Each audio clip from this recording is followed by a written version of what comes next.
and gentlemen, now for an official introduction of fighter fight on the red corner, weighing in at 68.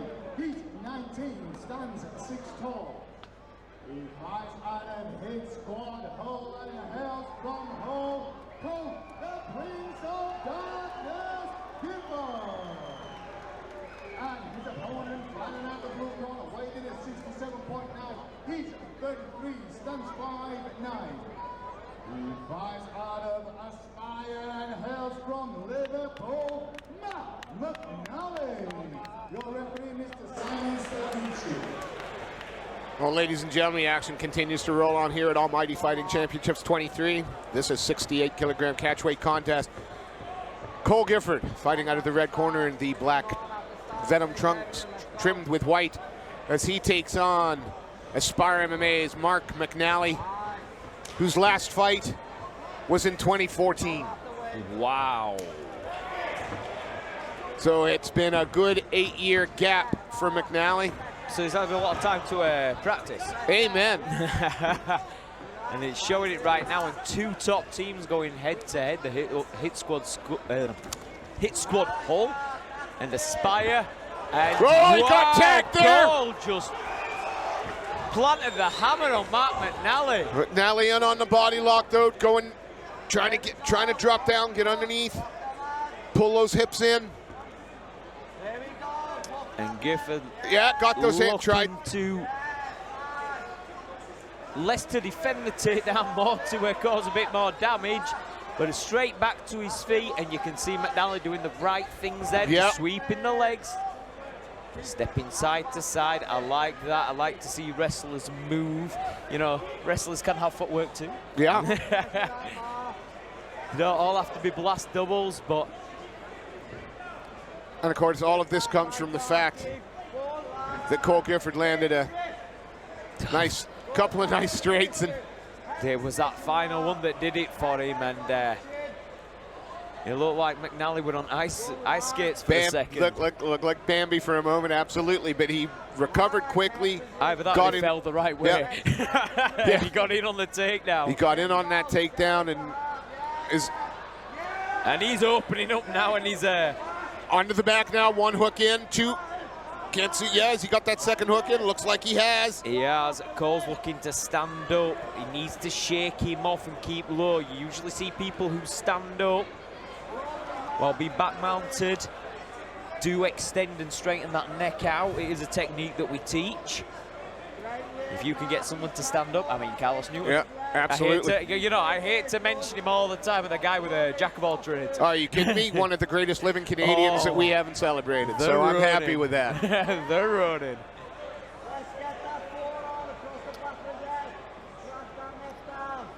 And McNally doing everything right since that exchange. I don't want any more of that. I don't know. Path of least resistance. Hey, I hate to talk about another fellow Canadian, but GSP. Amen. You know, if it ain't broke, don't fix it. Don't strike play the striker, yeah. Don't wrestle the wrestler. Don't play to other people's strengths, play to your own. But, you know, after being rocked for a couple of seconds, it has been all McNally. All McNally. And not just McNally trying to survive or McNally trying to shake the cobwebs off. McNally taking over.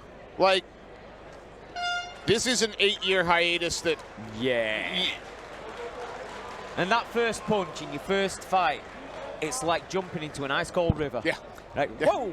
And it doesn't necessarily knock you out, but you might get that flash in your eyes or something that wakes you up. And I think that's what happened with McNally, because he got caught there.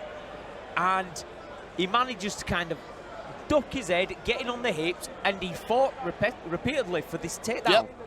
Did all the right things, took the back, and dominated. And well, I feel safe to say it, but he took the round back. He took that round. Yeah, it was simple. After the first little exchange that didn't go his way, yeah, he changed things up and, you know, got the hooks in, was looking.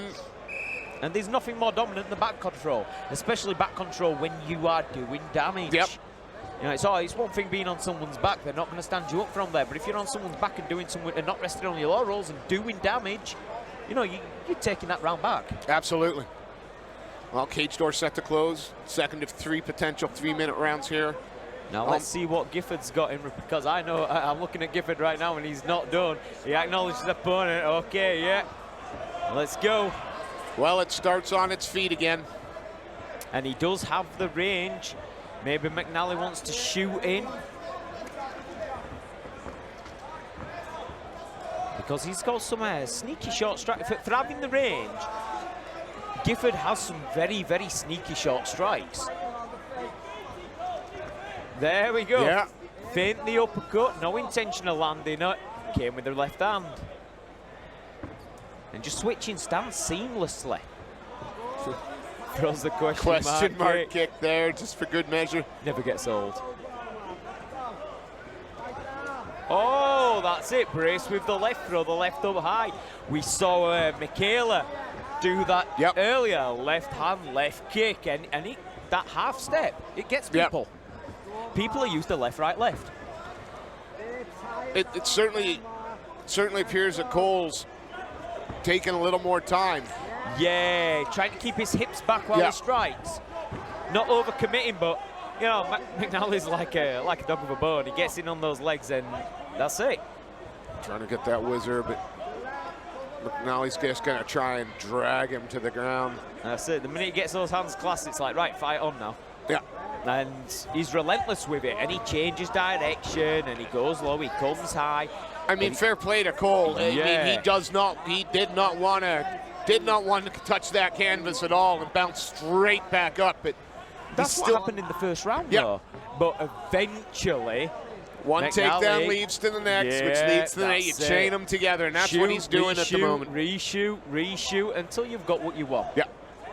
And they don't have to be big movements. They can be subtle little, like, just head position changes, like McNally were doing there. Now looking to climb onto the back, one hook in again. That's it, locks the wrist.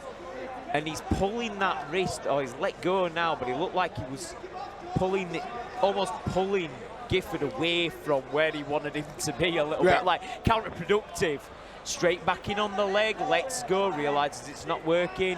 Head inside, Gifford pushing down, so he comes high. And it is literally tit for tat this. It's just that it's scoring for McNally because he's in the driver's seat. He's the one pressuring. Yeah. He's the one who's controlling where this fight is taking place at the moment. Yeah. And again, a lovely, he just stepped outside and pulled the leg out, lovely. Locked up what he needed to lock up, pulled the leg up. But the minute Gifford hits the ground, he's doing what every fighter should do, and he's creating a base for himself. And back up to his feet again, only to...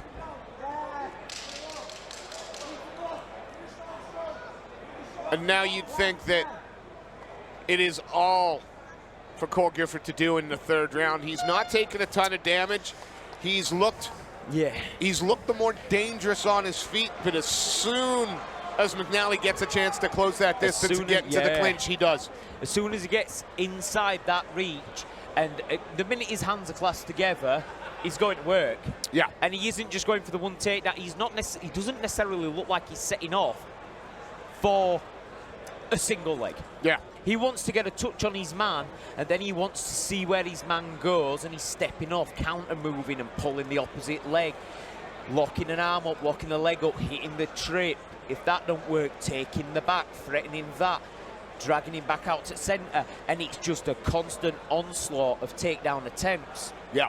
And that there, it's exciting. It's exciting. Like, there'll be wrestlers watching this going, yeah, that's wrestling for MMA. That's wrestling for MMA. I like that. That's good. No lay and pray. We're not pressing up against the fence. But Gifford, he's fresh because he hasn't absorbed that damage. That's right.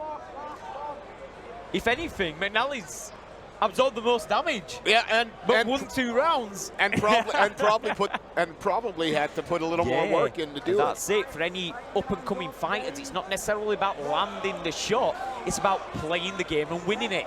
Absolutely. And that's what McNally's doing. He's winning the game. Cole there going high, and again. Yeah, everybody loves knockouts and stuff like that, but you know, Gifford's the guy that rocked his man. Yep. Yeah, look, McNally's the man that's 2 rounds up, in my opinion. Yep. So it's It's how you respond, you know. And he's responding good, he's Gifford. It's just that I think that lower centre of gravity helps McNally because he gets under the shot. Yep. He doesn't have to drop his knee or anything. He can almost like drop and step through. Yeah. Which is a more dynamic movement anyway. Lots of flinching and faking here, but as soon as Cole got in just a little Gifford too close. did the right things, didn't let his hips hit the cage and circled back to the centre. Controlling the center of the cage is Cole Gifford, but he's got some rounds to make up. That's it. Now, I'm not saying McNally isn't dangerous on the feet. I just think that Gifford's a step ahead of him in the boxing, kickboxing. Yeah. That's like saying Gifford's clearly well versed in all aspects, but McNally's a step ahead of him in the wrestling. Yeah. And it's just happened to be more wrestling than striking. And he'll wait again for Cole to perhaps overextend or just get in a little too close, and then he'll engage. And that's where Gifford needs to set a trap. Set a trap, get his man moving one way. Do you know what I mean? Like, because when he's coming forward and attacking, McNally is always dangerous. That's a beautiful head kick there. But you see, he stands, he admires his work, and McNally's in on him. Nothing technical about it, he's just grinding. Now he's starting to fight with some urgency. And perhaps we should, is it because McNally, after, 8 years of not having competed like this, is getting tired? Or is it because he realizes that he has got more to do now? I don't think that it's McNally that's doing anything wrong, tired or anything like that. I think Gifford and his corner have made the right adjustments. And up until that takedown, Gifford's hips did not hit the fence that entire round, which allowed him to circle. And McNally was relying on that cage. Yeah. Take the cage away, it's all open play, right? 50-50. 20-odd seconds to go. Closed up the guard, did Cole Gifford there. And like, is he going to look to try and throw that Hail Mary triangle or armbar? But it's kind of pointless now. Too little, too late. Yeah, but one thing that I'd like Gifford to take from this fight was the third round. Yeah. Yes, McNally eventually got the but he had to work so much harder for them. And that there, if he can keep his hips off the fence, especially against someone who's trying to wrestle him, he's got the tools to do it out in the open. So Gifford's third round, amazing. McNally's first 2 rounds, equally amazing. It'd be interesting to see. Be interesting to see him again in a few, in a few months with another couple of fights under his belt. 8 years out. I know you want to see some consistency. I mean, I'm not saying consistency as in negative. Yeah. But you want to see him in there competing, working out, because you can learn a lot of things, but if you don't have the time in the cage to work out what you've learned, you don't know whether it's something you're going to stay with. Well, our judges have made their decision. Mr. Seth Khan is in the ring, so let's turn it over to him to make this one official.